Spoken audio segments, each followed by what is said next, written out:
सभी मेरे प्यारे व्यूअर्स का वेलकम है YET के एडिटोरियल क्लास में। मैं हूं आपका होस्ट अमन बहल। आज सुबह के फर्स्ट एडिटोरियल को डिस्कस करेंगे। गुड नेबर्स, अच्छे पड़ोसी इसका टाइटल है। यह आर्टिकल लिखा हुआ है भारत और बांग्लादेश के बीच के रिश्तों पे। अभी पीएम मोदी बांग्लादेश की विजिट पे भी हैं क्योंकि बांग्लादेश की आज़ादी के 50 साल पूरे हो गए हैं। शुरू करें। ज़्यादा मुश्किल है नहीं आर्टिकल, इसलिए हमने ग्रामर और वोकैबुलरी को खास फोकस देना है ड्यूरिंग द डिस्कशन। आज का ग्रामर और वोकैब क्विज आपको मिलेगा यहाँ पे। थोड़ा मैंने बड़ा बनाया है ना। शुरू में क्लोज टेस्ट है 5 क्वेश्चंस, लास्ट में आपको मिलेगा एरर का एक क्वेश्चन जिसमें दो एरर्स हैं। आप सभी लोग इसका स्क्रीनशॉट लें, इसको एक ट्राई दें। वीडियो के लास्ट में सब कुछ सीखने के बाद मैं आपको इसका सोल्यूशन दूंगा लाइव। शुरू करें। चलिए आइए कुछ नया सीखते हैं।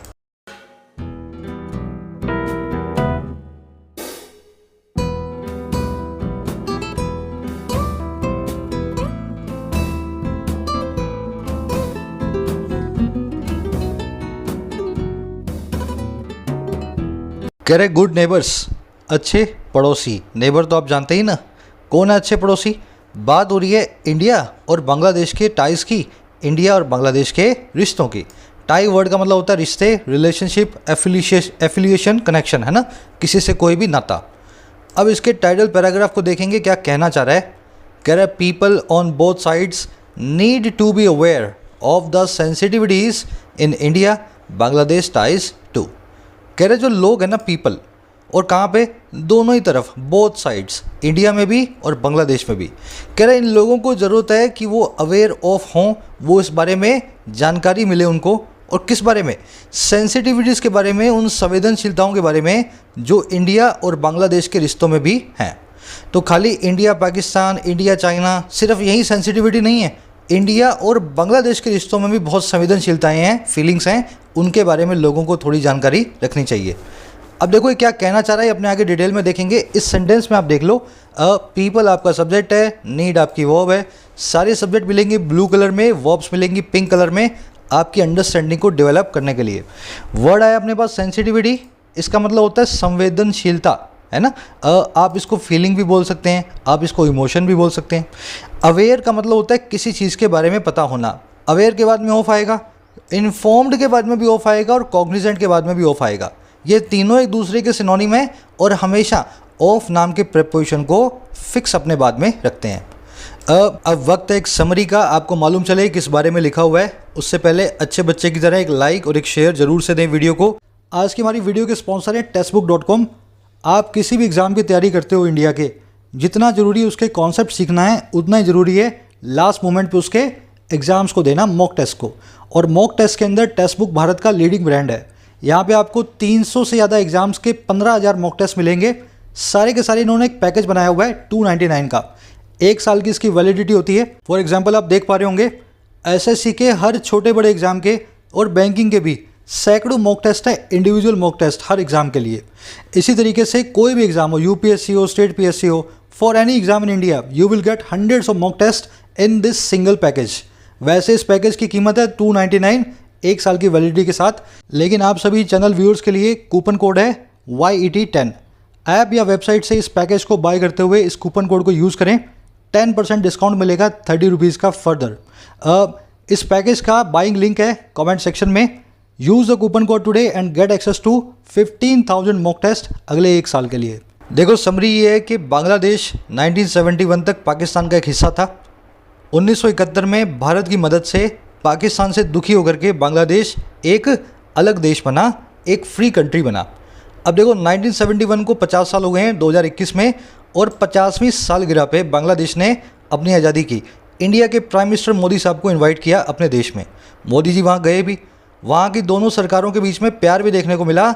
शेख हसीना और मोदी जी के बीच में बहुत सारे कॉन्ट्रैक्ट्स भी हुए, कोऑपरेशन भी हुआ। लेकिन ये दोस्ती लोगों में नहीं देखने को मिली, क्योंकि कई बांग्लादेशी ग्रुप्स ने मोदी जी के खिलाफ प्रदर्शन किया, वहाँ पे राइट्स किए। हमारा आर्टिकल यही कह रहा है सही दोस्ती सही मायनों में वही होगी जहाँ सिर्फ सरकारों में प्यार ना हो बल्कि लोगों में भी प्यार हो, दोनों देशों के।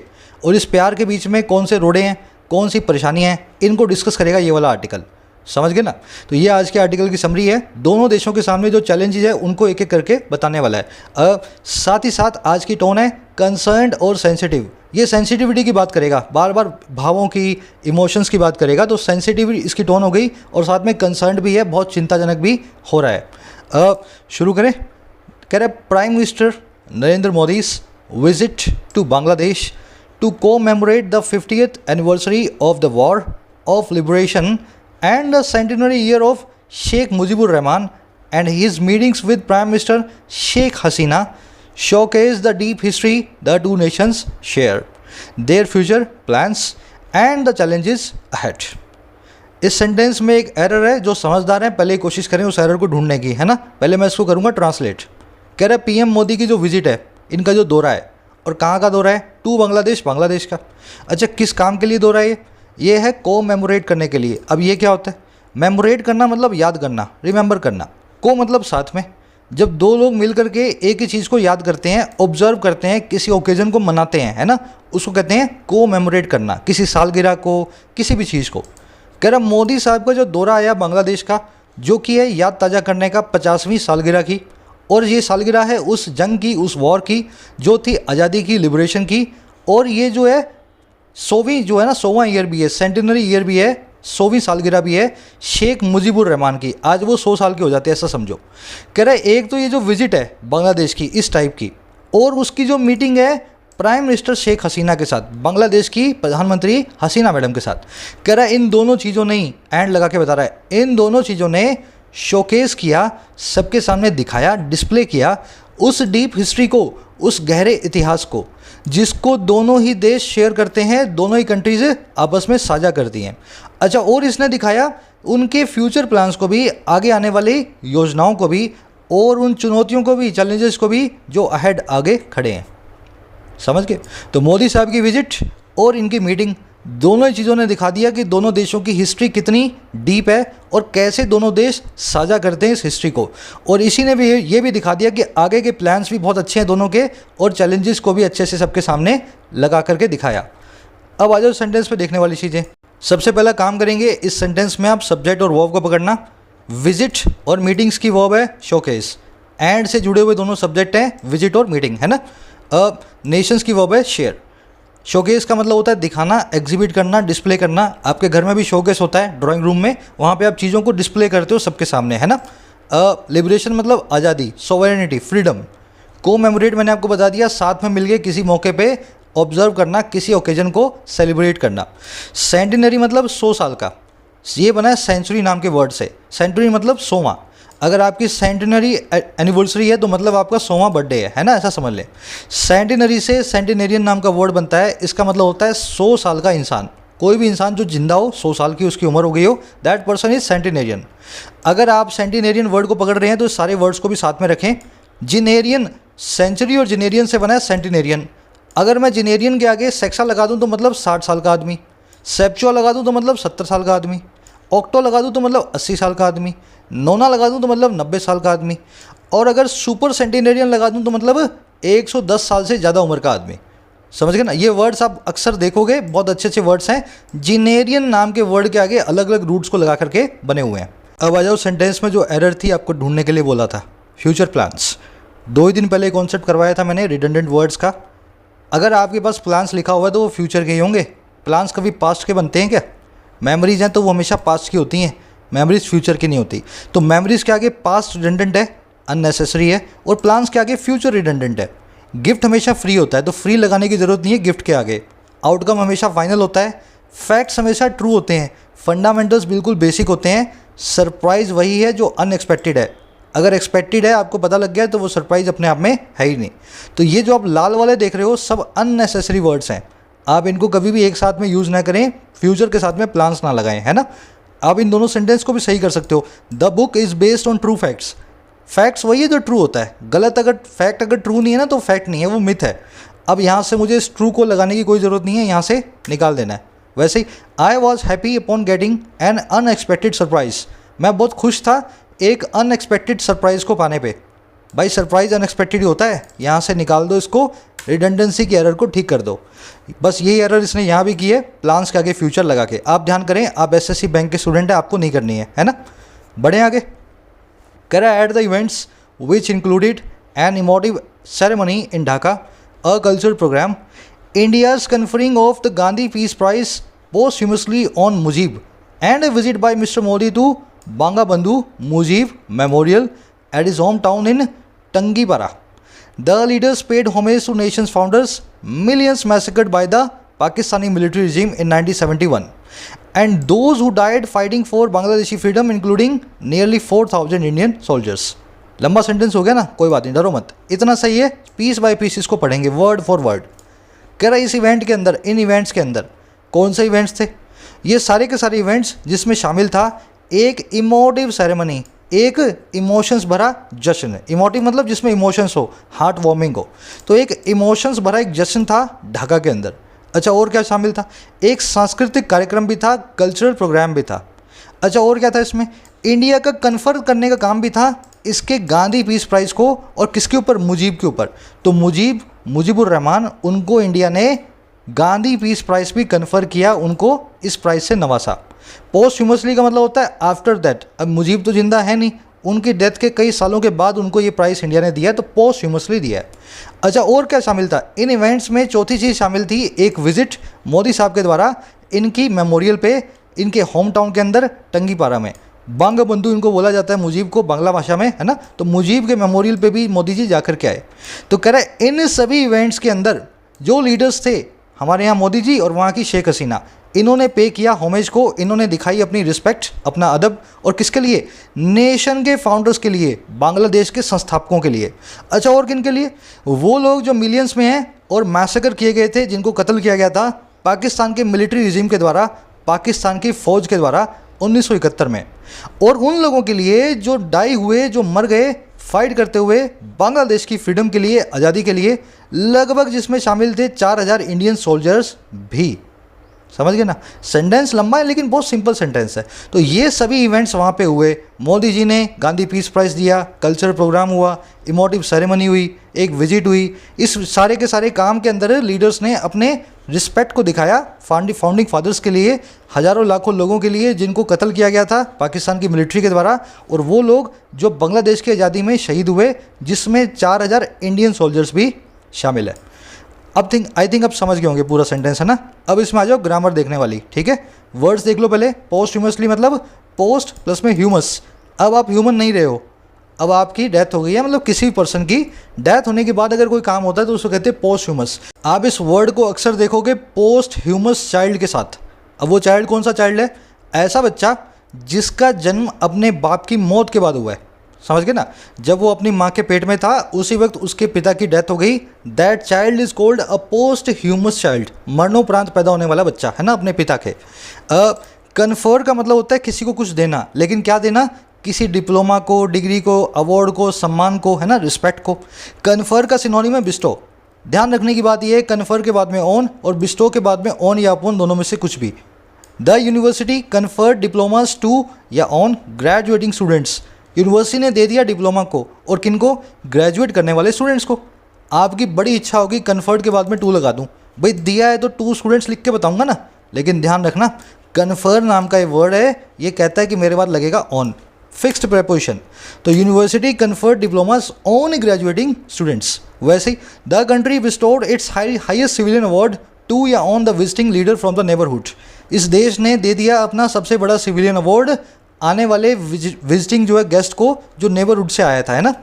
अब फिर वही बात, बिस्टो के बाद में टू ना लगाएं, हमेशा ऑन लगाएं, या अपॉन भी लगा सकते हैं। बिस्टो ऑन या अपॉन एक ही बात है। बहुत कुछ है इस सेंटेंस में देखने वाला। होमेज का मतलब होता है respect. When you pay homage you give respect to somebody, है ना। मैसेकर का मतलब होता है कत्लेआम, स्लॉटर, हज़ारों लाखों की संख्या में मारा जाना लोगों का, जो हुआ था बांग्लादेश में। डाइड फाइटिंग यहाँ पे क्या है? आप ऐसे सेंटेंस बहुत बार देखोगे। The soldier died fighting, she came running towards मी। देखो यहाँ पे सोल्जर डाई किया, और कैसे डाई किया? फाइट करते हुए। फाइटिंग यहाँ पे प्रेजेंट पार्टिसिपल साइमल्टेनियस एक्शन भी है। इसको मैं लिख देता हूँ PPS से। अगर ग्रामर सीरीज देख चुके हो तो इसमें कोई बड़ा पेज नहीं है, आप आसानी से समझ सकते हो उसको, है ना। प्रेजेंट पार्टिसिपल साइमल्टेनियस एक्शन, जब सोल्जर फाइट कर रहा था तभी वो डाई किया। दूसरा, यहाँ पे फाइटिंग एक एडवर्ब ऑफ मैनर भी है। किस तरीके से सोल्जर डाई किया? फाइट करते हुए। गोली खा करके फाइट करते हुए डाई किया, ना कि अपने घर में अपने बेड पे डाई किया। समझ गए ना? तो यहाँ पे एडवर्ब ऑफ मैनर को भी बताता है ये फाइटिंग नाम का वर्ब का आईएनजी फॉर्म। तो दोनों ही तरीके से यूज़ कर सकते हो। वैसे ही she came running towards me, वो मेरी तरफ आई भागते हुए। चल के नहीं आई, गाड़ी पे बैठ के नहीं आई, उड़ के नहीं आई, कूद के नहीं आई, भागते हुए आई है वो। समझ गए ना? ये पीपीएस से भी है और एडवर्ब ऑफ मैनर भी है। चलो आगे बढ़े। कह रहा India's role in the creation of Bangladesh was highlighted by Miss Hasina as she thanked India for its aid and later for providing her shelter when members of her family, including her father Mujib, were assassinated. अगर आपको बांग्लादेश की थोड़ी सी history बताओ तो मुजीबुर रहमान को assassinate किया गया था और उनकी बेटी है शेख हसीना। तो कह रहे इंडिया का जो रोल है, जो भूमिका है क्रिएशन में, बनने में बांग्लादेश की, कह रहे इसको हाईलाइट किया गया था हसीना मैडम के द्वारा। इन्होंने बताया बांग्लादेश है क्योंकि इंडिया है, इसी की वजह से आज बांग्लादेश है। और इसी हसीना मैडम ने थैंक भी किया, धन्यवाद भी बोला, शुक्रिया भी अदा किया इंडिया का इसकी हेल्प के लिए, मदद के लिए। और बाद में प्रोवाइड करने के लिए इस शेख हसीना नाम की औरत को शेल्टर बना जब इसकी फैमिली के मेंबर्स, जिसमें शामिल थे इसके पिताजी मुजीब साहब, उनको असैसिनेट किया गया था। तो शेख हसीना शायद उस समय देश से बाहर थी, इनके पिता को असैसिनेट कर दिया गया था, इनके कई फैमिली मेंबर्स को भी। तो शेख हसीना को पनाह देने वाला जो देश था वो भारत ही था, इसके लिए भी इन्होंने भारत का शुक्रिया अदा किया। समझ गए? इंडिया के रोल की वर्ब है वॉज हाईलाइटेड। हाईलाइट का मतलब होता है किसी चीज़ को सबके सामने लाना, अंडरलाइन करना, अंडरस्कोर करना, एम्फोसाइज करना, हाईलाइट करना, चारों का मतलब एक ही है। अब देखो इस सेंटेंस में दो ग्रामर कॉन्सेप्ट है, एक मैं आपको करवाऊंगा और दूसरा मैं आपको चैलेंज की तरह थ्रो करूंगा। ठीक है? देखो यहाँ पे थैंक के बाद में टू नहीं लगा हुआ, शी थैंक्ड टू मी, उसने मेरा शुक्रिया अदा किया, ऐसा ही होता है ना। पर यहाँ पे थैंक्ड टू इंडिया नहीं लिखा हुआ। इसका रूल समझें, क्या रूल है? कुछ ऐसी वर्ब्स हैं जिनके बाद में ह्यूमन ऑब्जेक्ट जब भी आए आप टू नहीं लगाते। आपकी इच्छा होगी लगाने की, आप अगर हिंदी, उर्दू, गुजराती बोलते हो, लिखते हो तो आपके हिसाब से टू आना चाहिए, लेकिन इंग्लिश में नहीं आता। ये सारी की सारी वर्ब्स हैं ये वाली, मैंने इनके अलग अलग कैटेगरी बना दी है, आप स्क्रीनशॉट लेंगे तो आपको याद भी रहेगा। थैंक करना, विश करना, कॉन्ग्रेचुलेट करना, वेलकम करना, इनवाइट करना, ये सब के सब किसी को शुक्रिया अदा करने के लिए या किसी को बधाई देने के लिए, घर बुलाने के लिए, वेलकम करने के लिए होते हैं, है ना। तो वेलकम इन सब के वर्ड्स के बाद में आपको टू नहीं लगाना है, इन पांचों वर्ड्स के। वैसे ही रिक्वेस्ट करना, ऑर्डर करना, एडवांस डिमांड करना, एडवाइस करना, ये भी सारे एक जैसे वर्ड्स हैं। इनके बाद में भी जिसको रिक्वेस्ट करो टू वो नहीं लगाना। वैसे इन्फॉर्म करना, रिमाइंड करना, अश्योर करना, वार्न करना, फॉरबिड करना, फॉरबिड करना मतलब मना करना, ये भी सारे वर्ड्स जो हैं एक तरह के ही हैं। इन्फॉर्म करना, याद दिलाना, चुनौती देना, वार्न करना, है ना। इनके बाद में भी टू नहीं लगाना। ये तो टू बिना के हैं। और देखो ये सारी वर्ब्स हैं जो हमेशा टू अपने बाद में लेंगी। प्रेपोजिशन वाले चैप्टर में ये करवा चुका हूँ, वहीं से लेकर के स्क्रीनशॉट आपको दे रहा हूँ। ठीक है, ध्यान कर लेना इनका। इसी वजह से थैंक के बाद में टू नहीं लगा है। बहुत ज़रूरी कॉन्सेप्ट है ये, बहुत क्वेश्चन बनते हैं इसके ऊपर। अब आ जाओ, जो दूसरा कॉन्सेप्ट है आप बताओगे मुझे। प्रोवाइडिंग हर शेल्टर एक गलत फ्रेज़ है। कल के ग्रामर कॉन्सेप्ट में मैंने आपको करवाया था वीडियो में। सब लोग कोशिश करें जिन्होंने कल की वीडियो देखी है और मुझे बताएं क्यों प्रोवाइडिंग हर शेल्टर गलत तरीके से लिखा हुआ एक फ्रेज़ है। सही करके कमेंट सेक्शन में डालो, सबको आना चाहिए। ठीक है, कह रहे mister Modi wrote in an editorial of the hope for a सोनाली अध्याय या golden chapter in South Asia that Bangabandhu may have brought about had he not been killed. कह रहे मोदी साहब ने लिखा एक एडिटोरियल में, और किसका? जो था आशा का, होप का, उम्मीद का, एक गोल्डन चैप्टर की, एक सुनहरे अध्याय की, जिसको बंगाली में बोलते हैं सोनाली अध्याय, है ना। तो मोदी साहब ने एक एडिटोरियल भी लिखा इस आशा के अंदर, साउथ एशिया के अंदर इस तरह की आशा को लेकर के, जिसको ये जो सोनाली अध्याय है, जिसको जो बंगबंधु थे, जो कि मुजीबुर रहमान थे, वो ले भी आए होते, ब्रॉट अबाउट कर चुके होते, पैदा कर चुके होते, अगर वो मारे ना जाते, had he not been killed. समझ गए? तो मोदी साहब का यही कहना था, मुजीबुर रहमान जो सोच के गया था वो मैं पूरा करूँगा। सुनहरा अध्याय बांग्लादेश और इंडिया के बीच में लिखा जाएगा, इस काम को मैं करके दिखाऊंगा। अब आ जाओ सेंटेंस में देखने वाली चीज़, had he not been killed. एक बार दिमाग पे देना थोड़ा सा जोर, ये कौन सी स्ट्रक्चर बनी हुई है, अच्छे से आनी चाहिए। कंडीशनल वाले चैप्टर में आप सीख चुके हो, बताता हूँ मैं अभी, थोड़ा सा जोर दो अपने दिमाग पे ताकि आपको याद आए, है ना। अब पहले ब्रॉड अबाउट को देख लेते हैं। इसका मतलब होता है एक फ्रेजल वर्ब है, कॉज करना, क्रिएट करना, जनरेट करना, किसी नई चीज़ को सबके सामने पैदा करना, इसको कहते हैं ब्रॉड अबाउट करना, है ना। अब आ जाओ इस पर, देखो थर्ड कंडीशनल है ना, उसी की ऑल्टरनेटिव फॉर्म है ये वाली। If I had worked hard I would have been happy today. अगर मैंने मेहनत की होती तो आज मैं बड़ा खुश होता। नहीं मेहनत की इसलिए परेशान हूँ, ठीक है। ये है थर्ड कंडीशनल। थर्ड कंडीशनल को ऑल्टरनेटिव फॉर्म में लिखना हो तो मैं क्या करूँगा, इफ़ को निकाल दूंगा और सेंटेंस में इन्वर्जन कर दूंगा। इन्वर्जन का मतलब है हेल्पिंग वर्ब मेन वर्ब से पहले आ जाएगी। तो मैं क्या लिखूंगा, had I worked hard. Helping verb को मेन वर्ब और सब्जेक्ट दोनों से पहले उठा करके ले आया। तो had I worked hard I would have been happier today. बस यही काम यहाँ पे हुआ है। Had he not been killed, अगर सही थर्ड कंडीशनल बनाऊँ तो मैं लिखूंगा if he had not been killed, है ना। ये ट्रेडिशनल फॉर्म, ये ऑल्टरनेटिव फॉर्म। देखो कंडीशनल जानना उतना ही ज़रूरी है जितना उसकी ऑल्टरनेटिव फॉर्म जानना है। अगर आपको कंडीशनल आते हैं अच्छे से, जैसे ही आपको ऑल्टरनेटिव फॉर्म दूंगा ये तो आपको आती नहीं होगी, तो सारा ज्ञान जो आपका धरा रह जाएगा जो आपने सीखा है। तो याद रखें कंडीशनल्स की ऑल्टरनेटिव फॉर्म को भी हमेशा आपको दिमाग में बनाए रखना है। मैं तीनों की आपको करवा चुका हूँ, ये थर्ड की यहाँ करवा दी है। फर्स्ट और सेकंड कंडीशनल मैंने आपके सामने लिखे हुए हैं, इनकी ऑल्टरनेटिव फॉर्म को याद करने की कोशिश करो। आनी चाहिए सभी को, कोशिश करना। कमेंट्स में डाल दूंगा मैं भी अपने आंसर्स को कमेंट्स के अंदर ही, है ना। फर्स्ट और सेकंड कंडीशनल है, ऑल्टरनेटिव फॉर्म क्या होनी चाहिए फर्स्ट और सेकंड की कोशिश करना। The two leaders built on their December 2020 virtual meet by bolstering plans for connectivity and infrastructure projects with a framework for cooperation on trade along with other MOUs on sports, education, disaster management। तो इन्होंने दिसंबर 20 में भी internet पे web cam के जरिए बात की थी, हसीना मैडम ने और हमारे नरेंद्र मोदी साहब ने।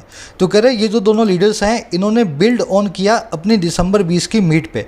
अब देखो बिल्ड ऑन करना क्या होता है, ये एक फ्रेजल वर्ब है। इसका मतलब होता है पहले आई हुई किसी चीज़ को एक आधार के तौर पे आगे आने वाली प्रोग्रेस के लिए इस्तेमाल करना।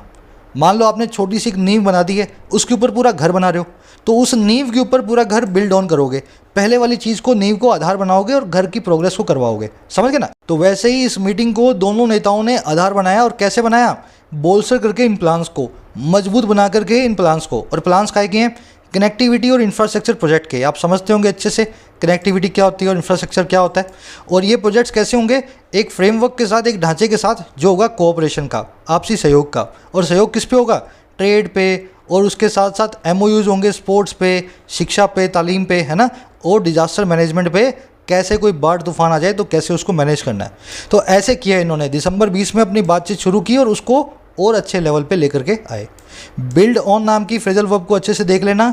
The company is trying to build on its reputation to market its new products. Company कोशिश कर रही है कि फ़ायदा उठाए, बिल्ड ऑन करे अपनी रेपुटेशन का, ताकि ये नए प्रोडक्ट्स को मार्केट कर सके, नए प्रोडक्ट्स को बाजार में बेच सके। तो पुरानी रेपुटेशन का फ़ायदा उठा रही है, बिल्ड ऑन करके नए प्रोडक्ट्स को बाजार में बेच रही है।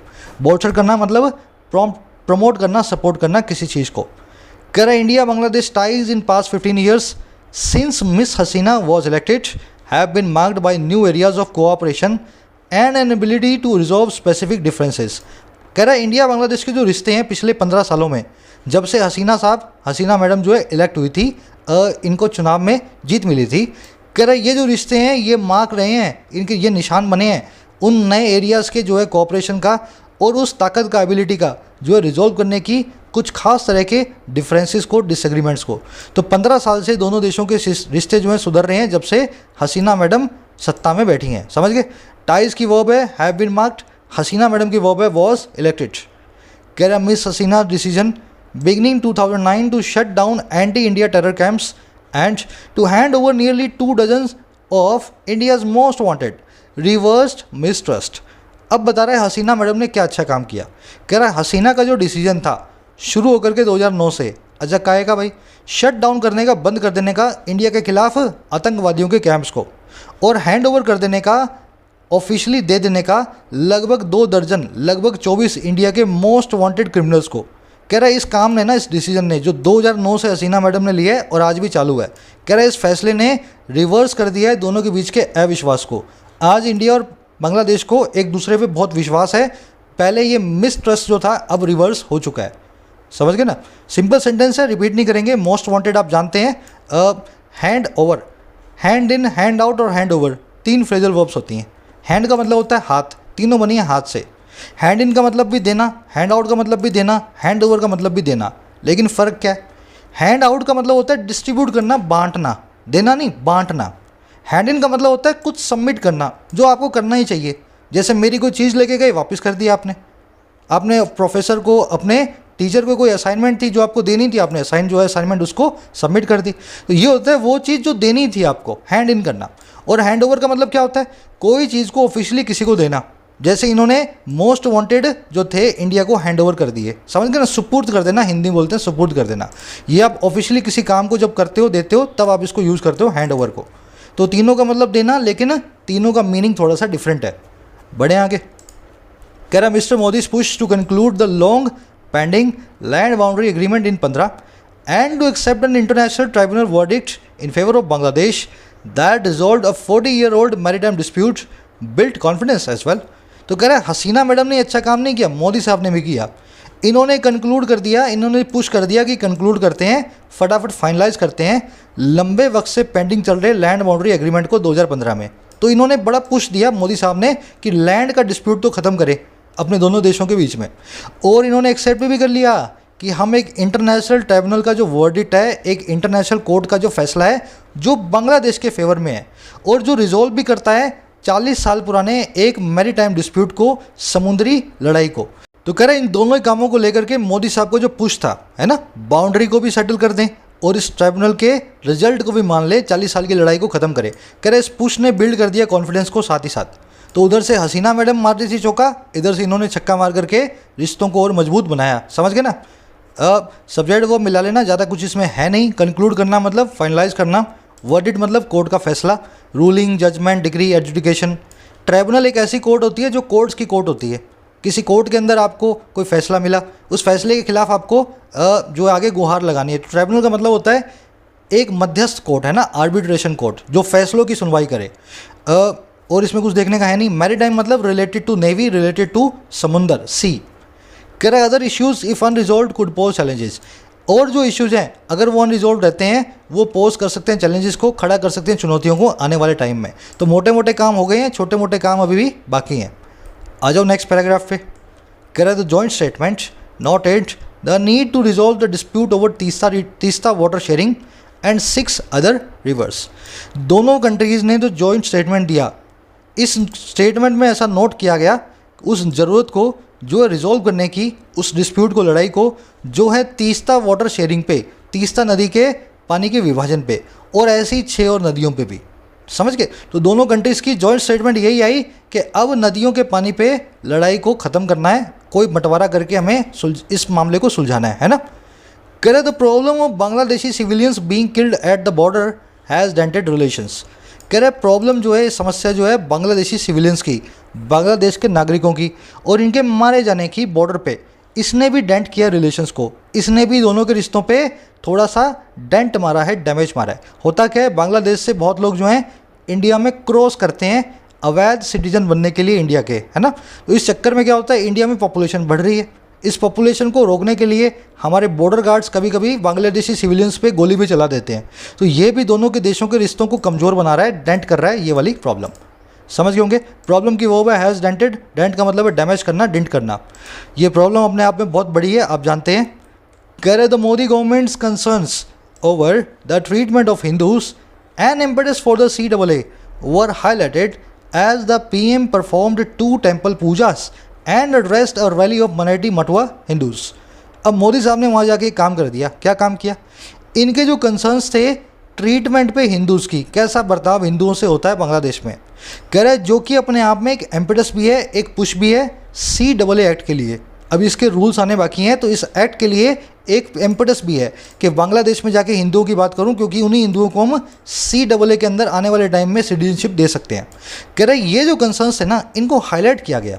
अच्छा, कैसे हाईलाइट हुए ये हाईलाइट हुए जैसे ही मोदी साहब ने परफॉर्म कर दिया 2 मंदिरों में पूजा को, और एड्रेस कर दिया, संबोधित कर दिया एक रैली को जो वहाँ के माइनॉरिटी हिंदूज़ की थी, जिनको बोलते हैं मटुआ हिंदूज़। तो मोदी साहब ने वहाँ पे जो पूजा की और जो लोगों से मिले हिंदुओं से, इस चीज़ ने मोदी साहब के कंसर्न्स को हिंदुओं को लेकर के जो है वहाँ पे उसको दिखा दिया, है ना।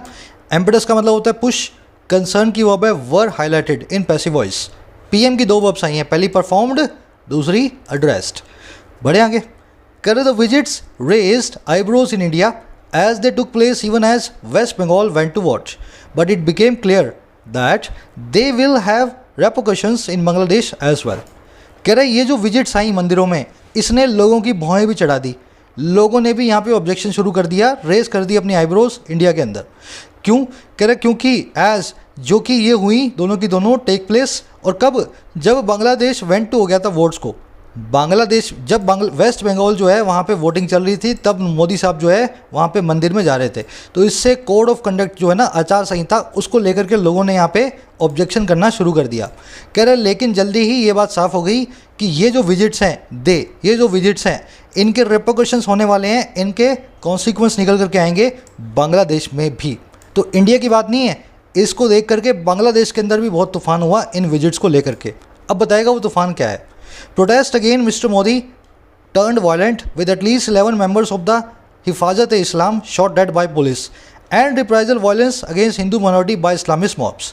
बांग्लादेश में हुआ कि प्रोटेस्ट जो हैं मोदी साहब के खिलाफ वो टर्न हो गए वायलेंट।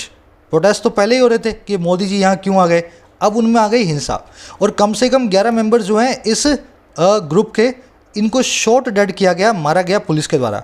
और इसके जवाबी जो वायलेंस हुई, रिप्राइजल जो वायलेंस हुई हिंदू माइनॉरिटी के खिलाफ, और हुई वो इस्लामिस्ट मॉब्स के द्वारा। तो विजिट्स को लेकर के ना केवल इंडिया में तूफान मचा बल्कि बांग्लादेश में भी तूफान मचा।